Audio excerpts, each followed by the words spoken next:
Ben, on the topic of RPGs, there's a new kind of comic book rolled and told RPG.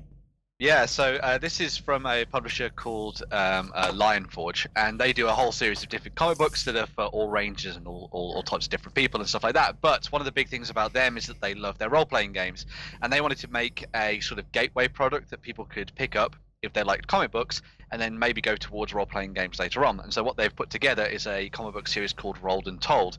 Now there'll be a free issue of this available at San Diego Comic-Con next month, I believe, but then there's going to be a full release of everything in September. And the whole idea behind this is that it's a comic book with almost choose-your-own-adventure style elements to it. So when you're playing through the comic book, you're actually taking control of the characters and their actions and learning how they interact with the world and all that kind of thing. And all your choices will have consequences towards the end of the comic book as well, as this goes through the different the two. So so you're going to have to repeat that because you've whoa, slow down, dude. Oh. Slow down. We're having a glitch in the system. So so just repeat that last bit for me, man, because it sounded important and I want to hear it. So I'm not sure how much you heard of that, but yes, as I say, they're going to do this so that it can be done as issues. So you play through them, and all your choices and consequences and things like that will play through towards a final conclusion for each issue, and it'll carry on from one to the other. And then they hope that, as I say, that this will be a little bit of a gateway between you reading comic books and then diving into some D&D and things like that. Maybe a bit of Pathfinder as well. I like it. I you know, it's the RPG stuff. Is becoming more and more appealing. I've been doing some RPG at home, obviously with the My Little Pony RPG. With the little ones, we do a bit of that. But Escape the Dark Castle, I think, is a great RPG.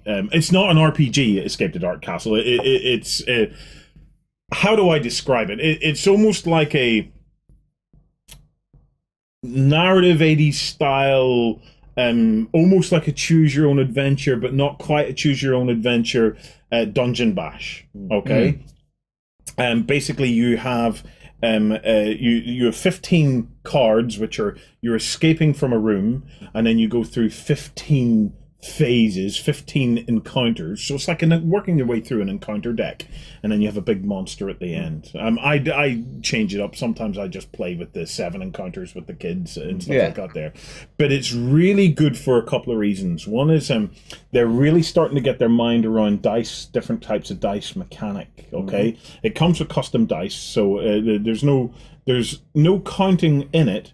But what is in it is each of the characters that we pick has their own custom dice that is weighted for the skill of that character.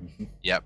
So the one of the things that they're getting, I'm trying to link it through to RPGs and why I think it's a great gateway product for potential RPG stuff later on, is they're getting the idea, that the understanding that each of their characters has a skill set, and has a skill set that it not only makes them different from the other character, but at times complements the other character, that they can come to the aid of another character and act as a support character to it. And I think that's really important, because RPGs, yes, they are about your character, but often they're about well, they should be about your interaction of your character with the other characters. That's an RPG at its best.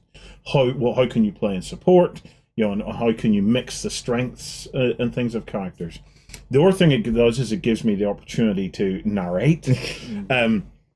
Which is hilarious, because my 3-year-old loves it and gets excited and starts going, whoa, oh, oh, like he's going to punch whatever it is that's there. My 7-year-old Savannah just sits there completely enamored, because she is Harry Potter and everything going on in her mind. It just comes to life completely in her mind. And then Manny, my 5-year-old, runs to his mother every time. You know, it is just brilliant, because it takes you right back. If you've never played it, if you have kids, or if you just want a game that is a lot of fun for you and your mates it's an easy game to get into. There's no setup to this. It's just fast, and you get into it and you get stuck in for a bit of a laugh. But if you can remember back to your Fighting Fantasy days when you opened it up at the page of the Blood Beast, you know, it's which one? I can't remember which one. I think it's Death Trap Dungeon has the Blood Beast in it. No, we don't have that one. Sorry. But the Blood Beast is the. It's a good one. Well, the Blood Beast. Well, I can't just pick one at random. But the Blood Beast was this kind of fleshy, scaly dog-looking creature with the biggest maw of sharp teeth you've ever seen, and hundreds of eyes. And you as a kid, you're looking like, whoa, just that scary moment. We get that every time because none of us can resist letting Manny open the door to the next room, and he has to turn over the card, and you just see the wee hand going in and the shake of the wee hand, and then he turns it over and he runs. It's brilliant. So all of this sense of getting drawn into the game. I think just builds on the whole RPG side, and comic books could be a great way to do that as well. Actually, going to say that could be a great way to move someone from card gaming or board gaming that they're more used to towards a dungeon delving role playing session. In the same way that Rolled and Told seems to bring people over from their love of a comic book medium. Into the role-playing side of things. And you did used to see that more with licensed games, especially with things like, what was it, the Marvel RPG. That was supposed to be a really good one, brought a lot of people into RPG. I'm all up for hybridization that's taking place in the industry over this last while, and any kind of crossovers I think are really cool, because at the end of the day, we're all geeks. We all love these kinds of things, and we all look at what the other geeks are doing and think, I'd quite like to get into that. And these kinds of crossovers, these kinds of gateways, they're just great means for us to just gel and become a big fleshy mash of tabletop. And we're back into Sims.